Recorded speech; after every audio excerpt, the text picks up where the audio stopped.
करने के लिए आम आवाम परेशान थे और 17 महीना के महागठबंधन सरकार में सौभाग्य से तब के तत्कालीन उप मुख्यमंत्री तेजस्वी प्रसाद यादव नगर विकास का महकमा देख रहे थे। और जब मैंने उनको ये उनका ध्यान आकृष्ट कराया कि मधेपुरा में जल जमाव होता है और स्टॉर्म वाटर ड्रेनेज सिस्टम का भी प्रपोजल जा रहा है, तो मधेपुरा को भी उसमें शामिल कर लेना चाहिए। तो उनको जानकारी जैसे हुई, यथाशीघ्र ने तत्क्षण विभाग के अपर मुख्य सचिव को बुलाए और उनको कहे कि भाई मधेपुरा को इसमें जोड़िए, क्योंकि मधेपुरा में नाला निर्माण अभी तक नहीं हुआ है। शहर में जल जमाव रहता है और लोग परेशान रहते हैं। खैर, इत्तफाक से सही समय पर पहल हुआ और लगभग 72 करोड़ की राशि मधेपुरा में ये स्टॉर्म वाटर ड्रेनेज सिस्टम के लिए स्वीकृत हुई। अब इसका निर्माण कुछ दिनों से हो रहा है। निर्माण में हम तब तक अधिकारी लोगों से बातचीत कर रहे थे। भाई, हम एक जिम्मेवार नागरिक ही नहीं, यहाँ के जनप्रतिनिधि हैं, विधायक हैं, और मधेपुरा के महान मतदाताओं ने, महान नागरिकों ने हमको तीसरी बार विधायक बनाया। तो हम तो अभी नहीं किसी काम से उपकृत नहीं कर सकते हैं। इस उपकार का बदला हम 7 जन्म भी नहीं पूरा कर सकते हैं। मतलब ये वापस करने की बात नहीं है। तो हमको लगा कि भाई अधिकारी लोग से कह रहे हैं, वो क्या कहते हैं, ये कार्यपालक पदाधिकारी को बोले, कलेक्टर साहब को बोले कि भाई इसको देख लीजिए, जहाँ ठीक से निर्माण हो इसका ध्यान रखिएगा। हमको क्या पता कि इतना घटिया निर्माण चल रहा होगा।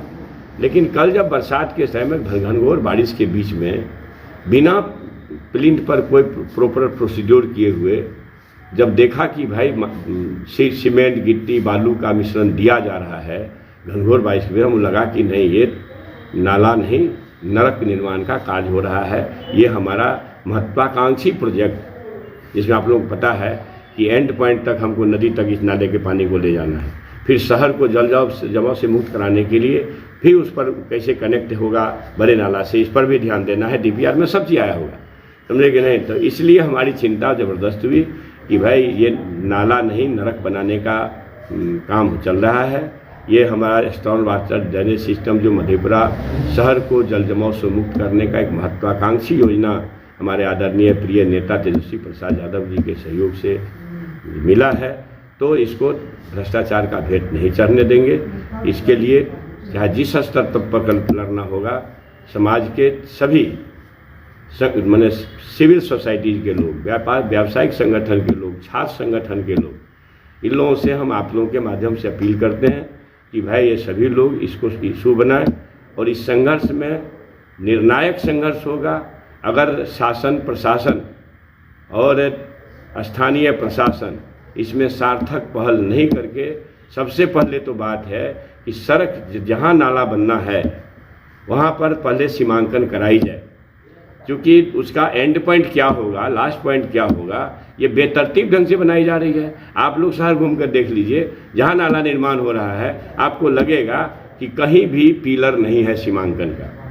जब सीमांकन का पिलर रहता, मान लीजिए पूरा पश्चिम रोड है, उत्तर से नाला बन रही है वहाँ भी और वहाँ भी, तो जब ये नाली का निर्माण हो रहा है तो उत्तर का सबसे लास्ट पॉइंट जो होगा सड़क का, वहाँ से नाला अंदर आएगी। तो भाई जब अंदर आने का मामला होगा तो जितना फीट में बनना है वो सबसे लास्ट बॉर्डर होगा जो नॉर्थ साइड का होगा, वहाँ बनना है। लेकिन हमको लगता है कि इसका कहीं ख्याल नहीं रखा गया है, क्योंकि सीमांकन का कोई पुल नहीं करा है कि हम भाई ये हमारा सड़क की सीमा कहाँ तक है। तो हमको लगा कि नहीं, ये बहुत सच में इस ढंग से अगर ये 72 करोड़ राशि का बंदरबाट होगा, भ्रष्टाचार होगा, तो शहर तो जल जमाव से मुक्त होने से रहा, ये नाला का निर्माण नहीं हो रहा, नरक का निर्माण कराया जा रहा है। और इसके खिलाफ आज आप लोगों को बुलाए हैं, आपका लोगों का सभी का साधुवाद, जो सभी प्रेस मीडिया के साथी यहाँ आए हैं, चाहे वो सोशल मीडिया हो या प्रिंट मीडिया हो या फिर इलेक्ट्रॉनिक नेशनल चैनल है, सभी लोग आए हैं, आप लोगों का साधुवाद। और आज के 5 बजे मेरा समय लिया हुआ है, कलेक्टर साहब को कल मैं फ़ोन से कहा और मैं समय भी लिया हूँ कि आज मैं जाकर के आपसे मिलूँगा और क्या क्या कि जिस बिंदुओं पर मैंने बातचीत की है वो कलेक्टर साहब को संज्ञान में देंगे। और हम आशा करेंगे कि बिना किसी संघर्ष का, बिना किसी नागरिकों के इन्वॉल्वमेंट का ये काम अच्छी तरह से पूरा कराएं हमारे जिला पदाधिकारी महोदय और विभाग के लोग, अन्यथा हम लोग निर्णायक संघर्ष करेंगे। हमारी मजबूरी है और हम अपनी समाज को इस ढंग से और सरकार के राशि का दुरुपयोग नहीं होने देंगे और न समाज को कमज़ोर होने देंगे। इसके लिए हर स्तर पर हम लोग लड़ रहेंगे, चाहे निर्णायक लड़ाई में हमको जहां भी जाना पड़े, जेल हो, केस हो, मुकदमा हो, इसका भी परवाह नहीं करें।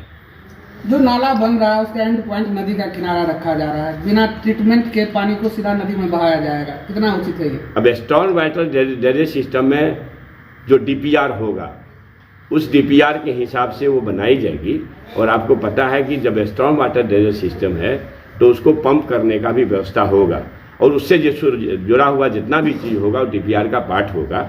और आप जिस बात को छेड़ रहे हैं, मैं उम्मीद करता हूं कि इसका समावेश जरूर DPR में होगा। हम DPR को अभी अच्छी तरह से नहीं देखे हैं, सही बात है। मैं इस वक्त इसका अध्ययन आज कर रहा हूं, थोड़ा बहुत किया हूं, जिसके बारे में मैं अभी बता चुका हूँ। कागज पे तो DPR बना हुआ है लेकिन धरातल पर कोई फॉलो नहीं कर पा रहे हैं। नहीं, तो इसी के लिए ना संघर्ष है कि आप DPR के हिसाब से काम करिए और नहीं तो काम तब तक बंद करिए जब तक DPR को फॉलो करने के लिए पहले तो सीमांकन कराई जाए, सीमांकन के हिसाब से ही नाला का निर्माण कराया जाए और फिर DPR में जितनी भी शर्तें हैं, जितनी भी चीज़ें हैं, उसको फॉलो किया जाए।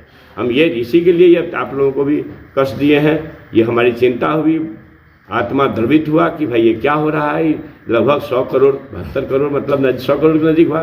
जब 100 करोड़ भ्रष्टाचार की भेंट चढ़ जाएगी, ये NDA सरकार में तो होते ही रही भ्रष्टाचार होते रहता है। और आपको नहीं पता, अगर आप भीतर का बात करेंगे तो इसमें हस्तक्षेप बड़े बड़े लोग किए और हमको दुख हुआ कि जो भी बड़े लोग हस्तक्षेप किए उनको सोचना चाहिए कि हम मधेपुरा को जल जमाव से मुक्त कराने का राशि दिए हैं।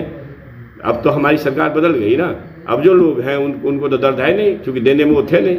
लेकिन फिर भी अगर से ये सरकार की राशि, ये समाज की व्यक्ति, हमारे एक नागरिक की राशि है।